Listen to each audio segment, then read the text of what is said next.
بسم الله الرحمن الرحيم الحمد لله رب العالمين والصلاة والسلام على أشرف الأنبياء والمرسلين نبينا محمد وعلى آله وصحبه أجمعين وبعد. So continuing along with the book Umdat al-Fiqh by Imam al-Muwaffiq ibn Qudama rahimahullah ta'ala. Last week we started the introduction of the book and we talked a little about the Imam's life.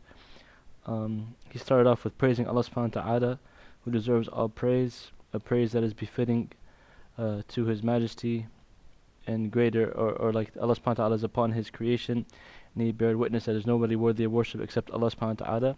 We talked about the requirements of the Shahada, the 7 requirements of La ilaha illallah, and then he sent his, he bear witness to the prophethood of Muhammad sallallahu alaihi wasallam. We talked about the 7 rights of the Prophet sallallahu alaihi wasallam, and describing what the Sahaba upon his, he sent the blessings upon the Prophet sallallahu alaihi wasallam's family and the Sahaba radiallahu anhum, and we described each of those as well. And now he continues, he says, Amma ba'ad. Amma ba'ad is a way to do like a breaking point after your introduction to start the subject. Some scholars says it goes back to the first one to use it was Dawood alayhi salam, when he says, وَشَدَّدْنَا مُلْكُهُ وَآتَيْنَاهُ الْحِكْمَةِ وَفَصْلُ الْخِطَابِ. Some scholars in the tafsir you'll find fasl al-khitab, the breaking point of the speech, or the criteria of speech, or the introduction. They say that's amma ba'ad, and they say Dawood alayhi salam was the first one to use that, but that tafsir is not really authentic, and if you go look in the other tafsirs it explains it differently. It means that Allah subhanahu wa ta'ala gave him the gift of speech. But anyway, the authors, their sunan is to start with the praise of Allah subhanahu wa ta'ala and saying the peace and blessings upon the Prophet Muhammad sallallahu alaihi wasallam, and then they say amma ba'ad. And this, if you look in the Quran, Allah Azza wa Jal, He starts to the same way, like He starts with Al-Hamd, Surah Al-Fatiha, and then Alif Lam Mim, ذَلِكَ الْكِتَابُ لَا رَيْبَ فِيهِ. He starts the introduction of the book. This is the book in which there is no doubt, right? So following that manhaj, after the Prophet ﷺ, after Khutbat al-Hajjah, he would say, Amma ba'ad, right? So this is the sunan of the Allah subhanahu wa ta'ala, following His way in how He organized the Quran, and then the way the Prophet ﷺ used to give his speeches. So the authors, they try to follow this manhaj. Now he's going into what this book is about. He says, فَهَذَا كِتَابٌ فِي الْفِقْهِ. This is a book in fiqh. Kitab comes from the word kataba, which usually literally means to gather, or jam'a, right, to put together, like the words, the letters, haruf, are put together to make words. They're, Allah subhanahu wa ta'ala sent this book down, the book, kitab, he's talking about here. This book here is in fiqh. And fiqh is علم بأحكام الشرعية العملية المستنبطة من أدلتها التفصيلية. So fiqh is the knowledge of the rulings of the Sharia, the practical rulings, the rulings that you can act upon. The scholars say amaliya as opposed to i'tiqadiyya, right? Because in i'tiqad, aqidah, there's no playing around or ijtihad, right? But in fiqh, in the Sharia, the amaliya portion, the acting portion, there's a permissibility of having ikhtilaf, right? Because a lot of ijtihadi issues. Like the Sahaba radiallahu anhum, when the Prophet ﷺ told them, none of you should pray until they get to Bani Qurayza, right? Some Sahaba interpret it as meaning that Prophet ﷺ was saying that you should pray, or you should rush to get there, but you should still pray on time, right? And the other Sahaba, they said, no, that means we should not pray until we literally get there, and then we can pray, right? So they had a difference of opinion, and none of them blamed each other for it. So this shows in fiqh there's a allowance or some type of permissibility of ikhtilaf, whereas in aqidah it's different. There's no ijtihad, there's no ikhtilaf. So that's why the scholars say al-amaliyya al-mustanbita min adillatiha at-tafsiliyya, that which is derived from the proofs, or the sufficient proofs, meaning the Quran and the Sunnah, right? The ahkam of the Sharia is taken from the Kitab wa Sunnah. And fiqh, the science we're studying here, is translated usually as jurisprudence. It shows us the way to make ibadat and the mu'amalat. So how to worship Allah subhanahu wa ta'ala correctly in terms of salat and siyam and hajj, and zakat, these type of things. And al-mu'amalat, so having marriage contracts or business contracts, etc. Right? This is what fiqh covers. And the sciences of fiqh are many, but the main ones is like what we're talking and we're studying about here, the jurisprudence. Also, they have usul al-fiqh, which is like basically the foundation or the principles of fiqh, right? So what is wajib, for example? What is mustahab? What is mubah? What is makruh? What is muharram? That's usul al-fiqh. It kind of shows you like the hows of fiqh. So wajib, for example, if you do it, you get rewarded for it, and if you don't do it, you may get punished for it, right? And mustahab, if you do it, you get rewarded for it. If you don't do it, there's no punishment for it. Mubah, it's kind of equal. There's no punishment or reward unless you have intention for it.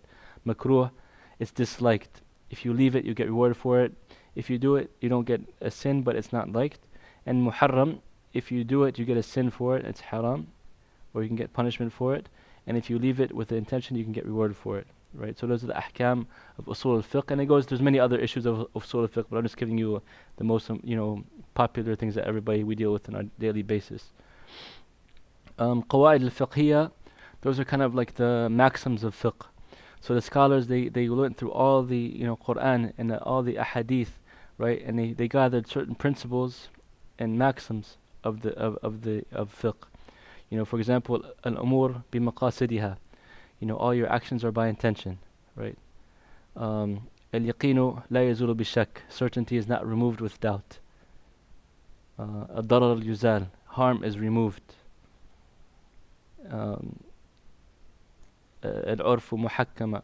Like the custom is considered, the customs of the people, right? These are all considered qawaid al-fiqhiyya, they're maxims. And the other science is maqasid al-sharia, or the intention or the purpose of the sharia, and that is to protect, the five main things, which is your deen, your life, your wealth, your progeny, and your honor, right? And your aql. Those are the five things. So your deen, your mind, your religion, your mind, your life, your wealth, and your progeny or your honor, like meaning your offspring. So the deen, that's why Allah subhanahu wa ta'ala, He made shirk forbidden, right? Your aql, that's why khamr is forbidden. Your mind. Your life, that's why murder is forbidden. Your wealth, theft is forbidden. Your honor, your progeny, your offspring, that's why zina, adultery or fornication is forbidden, right? That's maqasid al-sharia. So those are just some of the ulum that come together with the sharia, with the fiqh. He goes on to say, اختصرته حسب الإمكان, that he summarized it, this book that we're talking about here, حسب الإمكان, basically like he's saying, as best as I could, right? And this is from the humbleness of the ulama. He's one of the greatest scholars in the history of the ummah, in hadith and fiqh, and usul al-fiqh and Arabic and tafsir, all the sciences he's written in, mashallah. And yet he says, I summarized it, bihasab al-imkan, in the best of my ability, to make himself humble, and also to be free from saying that I am, doing the best job, right? Nowadays, many people will write their book as if they are the hujjah of the ummah, and say like, al-qawl al-mufid, or al-qawl al-baligh, or like the final statement, the final answer, right?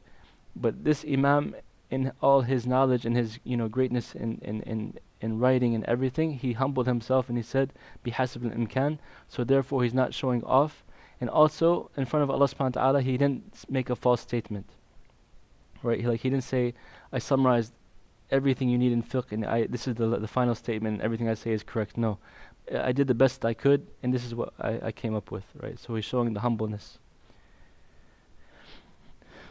واختصرت فيه على قول واحد ليكون أمدة لقارئه. And I basically summarized it to one statement so that it can be a foundation for its reader, right? Umda, which he named the book after, is a foundation or the reliable source. So the Imam, he put this book, what we're studying right now, Umdat al-Fiqh, into one statement, one qawl, right? In the madhab of Imam Ahmed, you have what's called riwayah and qawl, right? You don't have riwayah directly upon Imam Ahmed because he never wrote down his madhab, right?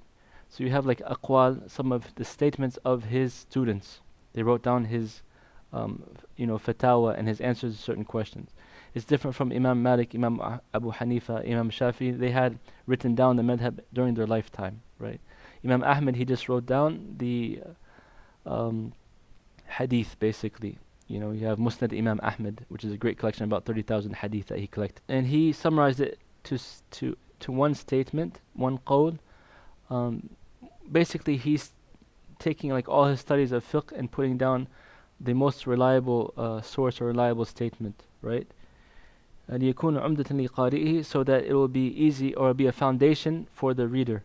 And like we said last week, I think briefly, that in the manhaj of the ulama, they start with a small matan in fiqh, specifically in fiqh, and most of the different ulum, but we're talking about fiqh right now. So they start with a small matan that has like one statement, right? And then after that, they go on to explain it in a sharh, right, to make like more explanation of that matan. And then there's al-hashiyah, which is like commentary on the sharh, right? So it gets like little to medium to large, right? So he wrote, to make it easy for the students, he actually wrote like a whole curriculum. He starts with this as like for the beginning level of fiqh, Umdat al-Fiqh, and then he goes to al-Muqni', which is about like 2 volumes, a little bit more expansive in the madhab itself. And then al-Kafi, it's like even larger and more statements of the madhab, and maybe differences of opinions. And then he goes al-Mughni. Al-Mughni was a sharh of Mukhtasar al-Kharaqi, but he wrote it into about 15 volumes, right? And that's the difference of the different madhab and what's the strongest opinion. So he took all those 15 volumes and he took what he thought was the strongest opinion and put it for you in one statement, right? So you can be a foundation for you. فَلَا يَلْتَبِسْ الصَّوَابَ عَلَيْهِ بِاخْتِلَافِ الْوُجُوهِ وَالرِّوَايَاتِ. So you don't get confused by the different narrations and the different statements from the madhab itself and from the different madhab, right? If you're starting out as a student of knowledge, and I start and I say like, this statement about tahara, for example, and I say these are the shurut, but in this madhab there's difference of opinions. These scholars, they say this about the shurut, these scholars, or the arkan, these scholars say this about the arkan, these say this about the sunnah, these say this about the sunnah, and then in madhab Maliki is this, and madhab Abu Hanifa is this, and madhab Shafi is this. That's going to be kind of confusing for the student, for a beginning student, right? So he wrote this book mukhtasaran, like summarized, so it won't be confusing for anybody. It'll be simple. Like this is the basic statement, the summarized version. This is what he thinks is the best opinion in his, scholarship. So you can learn it and master it, and then you can go and start building upon that and getting more and more knowledge. As-sawab, like the scholars also in the writing of fiqh, his choice of what is best. He implies that this is his choice of like what is strongest or what is the correct opinion, for example, from his research or the madhab. And the scholars of the past used to say, قولي صواب يحتمل الخطأ وقول غيري خطأ يحتمل الصواب. That my statement is correct, but I could be wrong, and the statement of my opponent or somebody else, I believe, is incorrect, but it could be right, right? So they don't have like saying 100% I'm right. If you don't follow me, then you're off the manhaj, or you're wrong, or whatever. No. There's kind of like a understanding and a respect for the scholars amongst each other. سألني بعض إخواني تلخيصه ليقرب على المتعلمين ويسهل حفظه على الطالبين. He said some of my brothers asked me to summarize it, that it can be easy for those that are learning, the students, and it can be easy for them to memorize, right? And this is also the manhaj of the ulama. Many of the ulama of the past would not write something unless their students came to them and asked them. And this is out of humbleness, and fear from Allah subhanahu wa ta'ala. Because anytime you write something, you've put in your statement out for people to make judgment upon, and it's also going to last until the day of judgment, right? If you print something and you spread something and you write something in the deen, khalas, you can't really take it back. It's going to spread regardless. Nowadays we have this social media and Facebook, and many people don't realize, once you put a post, or if you do something online, or a picture or a statement, it's almost khalas, you can't get it back anymore. You can't really delete it. Somebody can copy it and spread it, and it can go to millions of people, right? So if you're saying something good and beneficial and getting blessings, inshallah, that's great rewards for you. But if say you're saying something bad, or you're putting something filthy, or if you're backbiting somebody, or you know, doing something like this, then you've written it, you can't take it back, right? It's spread. It could go to thousands and thousands of people. On the day of judgment, they will be a witness against you, right? So be very careful when you write something. So anyways, the scholars of the past, many of them, when you look in their books, some of the greatest works of fiqh and hadith and different sciences, they won't write it unless somebody asks them to do so, or if there's a need for it, right? So always look and see what the need is of your community before you write something, because you have to be extra careful that you don't want to, spread something wrong or do something unnecessary, and that you have the ability and the wherewithal to do it, first of all. So he said to make it easy for the students or the teachers as well, and also to make it easy to memorize. In the ilm, there's two main components to ilm: al-fahm and al-hifz. Basically understanding and memorizing. Some people, they can understand, but they don't have a good memory. Some people, they have a good memory, but they don't understand. Right? A strong student, a good student, will have them both. A good teacher will have them both. Because if you understand, but you can't explain, you can't come up with the proofs, it's not as good. Right? You need to have understanding and the ability to recall and to give the proofs. What are the ayat? What are the ahadith? So the two main components of ilm is fahm and hifz. فأجبته إلى ذلك, I answered them in this, meaning he answered the request to write the book.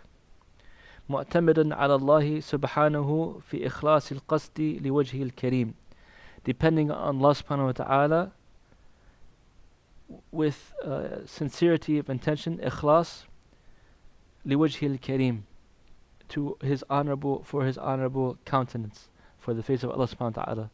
So he's depending on Allah, because any affair that you want to do in life, if you don't depend on Allah subhanahu wa ta'ala, you depend on yourself, you depend upon the khalq, the creation, it's bound to disappoint you, or you're bound to fail. But if you always make your niyyah for the sake of Allah subhanahu wa ta'ala, and you depend upon Him first and foremost, no matter what, you will be successful. Right? Niyyah, the ikhlas of niyyah is the most important thing. I'm learning for the sake of Allah, to lift the ignorance from myself so I can worship Allah better. Not so I can look down upon people, not so that I can prove people wrong, not so that I can show off that I'm knowledgeable or I'm a scholar or whatever. No, it's so that I can worship Allah correctly. Right? Sufyan al-Thawri rahimahullah ta'ala, one of the great imams, he said, he had his own madhab basically. It just didn't spread because he didn't have the students to carry it forward. And he was a great scholar of hadith.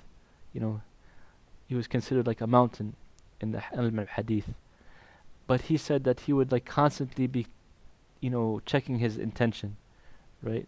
Hard, always trying to be sincere in his intention, whatever he does. And many times, he would see him in the halaqat, he would just go sit down quietly on the outskirts without showing off at all. He was probably the most knowledgeable person in all the area, but just to humble himself, he would go sit in the halaqat and sit down as if he is a beginning student, right? Not wanting people to know who he was, just to humble himself for the sake of Allah subhanahu wa ta'ala, right? And there's many statements of the Sahaba, radiallahu anhum, they used to accuse themselves of having hypocrisy, because they would check their niyyah so much and so strongly, and they feared Allah subhanahu wa ta'ala, right? So it's very important when one, in any affair, in any ibadah, that you check your niyyah, that you're doing it for the sake of Allah subhanahu wa ta'ala. And so the Imam, he reminds himself at the beginning of this book, I'm depending on Allah in writing it. La hawla wa la quwwata illa billah. And I want him to make my niyyah correct for his sake and his sake alone.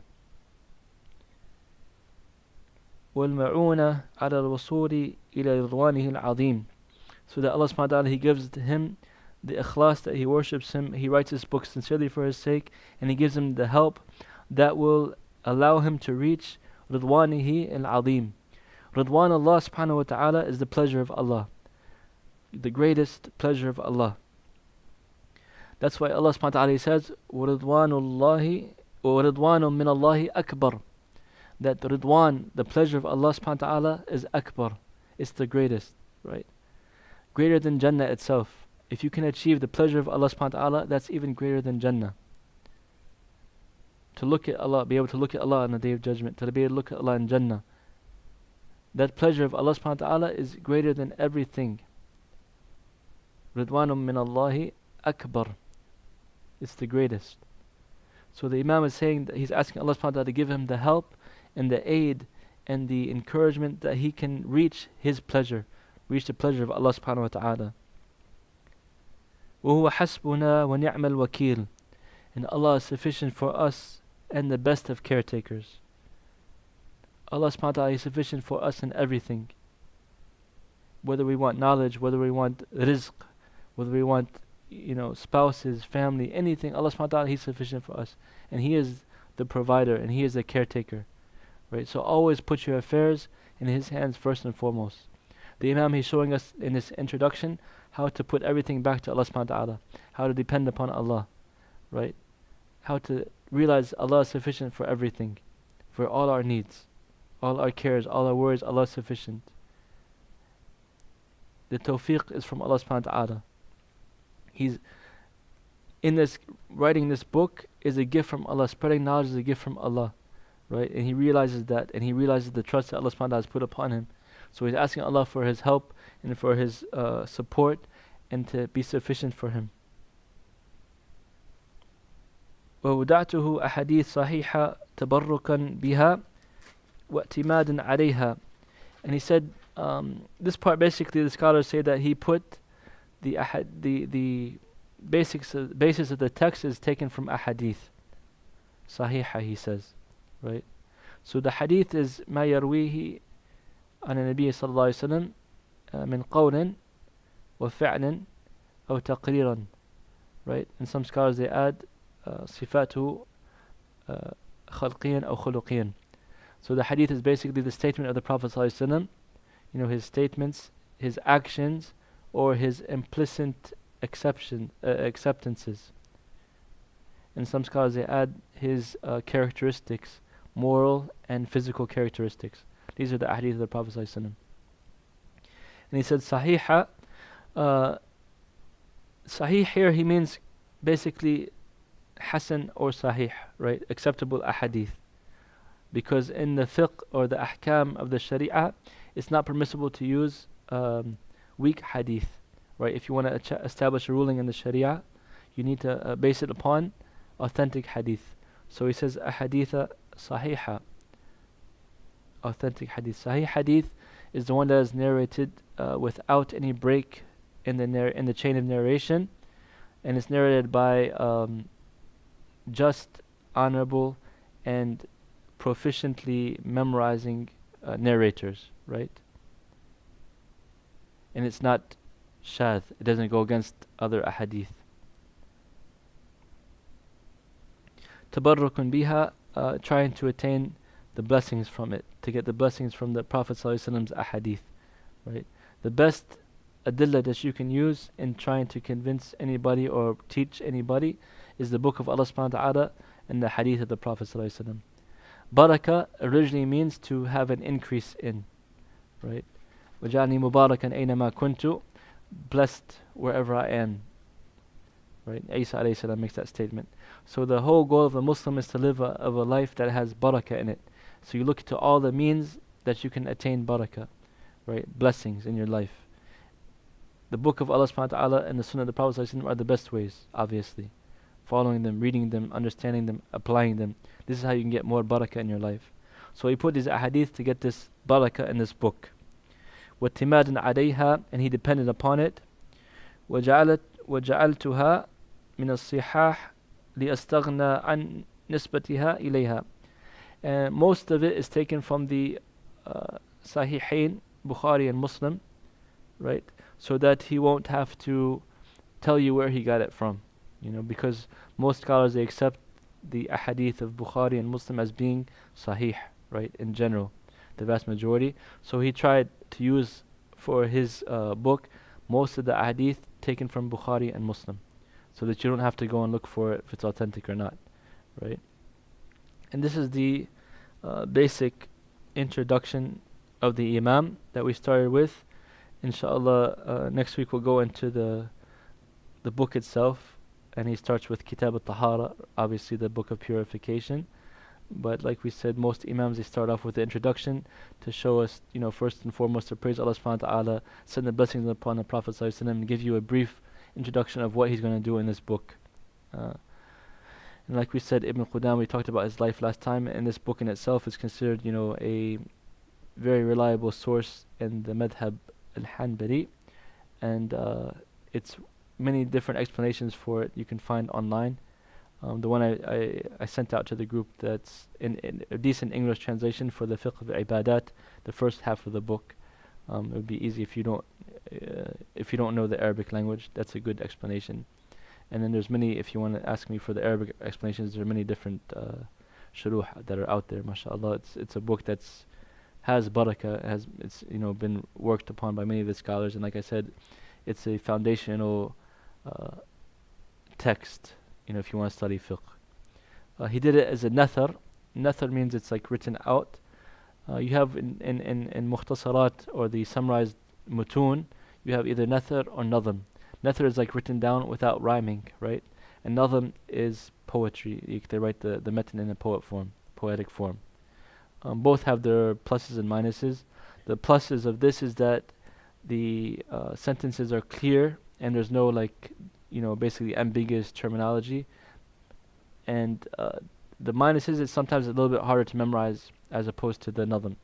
The nadhm, the plus is that it's easy to memorize, obviously, but the minuses is sometimes because of poetic forms and the prose, they have to put in different words that might not be necessary, or they might have to wiggle with it a little bit, right? So both have its pluses and minuses, but this time we're studying this nathar because it's one of the most popular ones, and it's very simple, inshallah, in terms of understanding it. And I will try my best to explain it, to give a basic background in fiqh that we all need to know how to worship Allah subhanahu wa ta'ala correctly. If you guys have any questions, tafaddalu, inshallah. Does it contain riba? What transactions would be considered riba? Yeah, so it has basically all the abwab of fiqh, mukhtasara, starting from kitab al-tahara all the way through the ahkam or the ibadat, and then it goes into the mu'amalat, from marriage to business transactions to riba to farming transactions, all that stuff, mashallah. What does manhaj mean? Minhaj? Minhaj is like way. Yeah. And what's the author's name? Ibn Qudama. Muwafiq Ibn Qudama. And the book is called Umdat al-Fiqh. So Sujood al-Sahwi, can you go over that again? The general ruling. You went over it last time, and last week when I was praying, I kind of forgot. Okay. The different rulings and etc. So we'll get to it when we get to Kitab al-Salat, but briefly, the general ruling in Sujood al-Sahwi is if there is a decrease, requiring Sujood al-Sahwi, you do the 2 sujood before the tasneem. And if there's an increase, if you added something to the salah extra that wasn't supposed to be part of it, then you do the sujood after the tasneem. Right? And that's like I said, there's many differences of opinion, but that's just one of the easy ones to memorize or to understand. And then I think at the beginning we were talking about, you said certainty removes doubt or shak? Al-yaqinu la yazulu bi-shak means that certainty is not removed by doubt. So it's very important in fiqh especially. Like for example, say you're certain you made wudu, right? And then time for salat comes in. Then doubt comes to you, wait, did I make wudu or not? Did I break my wudu or not? So now you have something you're certain of, that you made the wudu, and then you have something that you're doubtful of, did I break it or not? Right? So certainty cannot be removed with this doubt. It has to be certainty of equal level to remove certainty. Right? So you have to be 100% sure, or greater certainty than this one that you broke your wudu, in order for you to go and have to make wudu again. Right? But if you're certain you made wudu and you're not certain you broke it, you stay upon what you're certain. Right? In ahkam of zawaj, if a person, he's married to somebody, he knows this is my wife, right? And he had doubt, did I divorce her or not? Maybe he got very angry one night and he said it, or he's not sure, or he was, sleepwalking, or he was just in a state that not 100%, and he thought man, did I divorce my wife or not? Right? here, it's actually in fiqh, so it's like it could happen. So they say, what are you sure of? You're sure that you're married, but you're not sure you have the divorce. So therefore, that you stay upon what you're sure of, the marriage, right? And it goes. There's many abwab that it applies to. So these qawaid, they're like 5 main qawaid. There's others, but those are the 5 main ones. There are like many chapters in fiqh. For example, niyyah, al-umur bi maqasidiha. All actions are done by intention. This goes into many details of fiqh. Ad-darar yuzal, like harmfulness is removed. If you have 2 harms, right, which one do you take? The lesser of the 2 harms. If you have like a harm that's gonna, if you're removing it will result in a greater harm, you're not supposed to remove that harm. So there's so many different chapters about that. Urf muhakkama, like the custom is considered, right? Say for example in a certain town, the mahar for zawaj, for marriage, is a certain amount, and everybody knows about it. So when a person goes and makes the marriage contract, they don't stipulate the mahar. It's the urf will take over what's stipulated there, right? And then the others, you can keep going. There's whole books about it, but these are important maxims that make it easy for you to kind of like simplify the rulings of fiqh. Barakallahu feek. Jazakallah khair. Yasmin, you have no questions? Really? Alhamdulillah.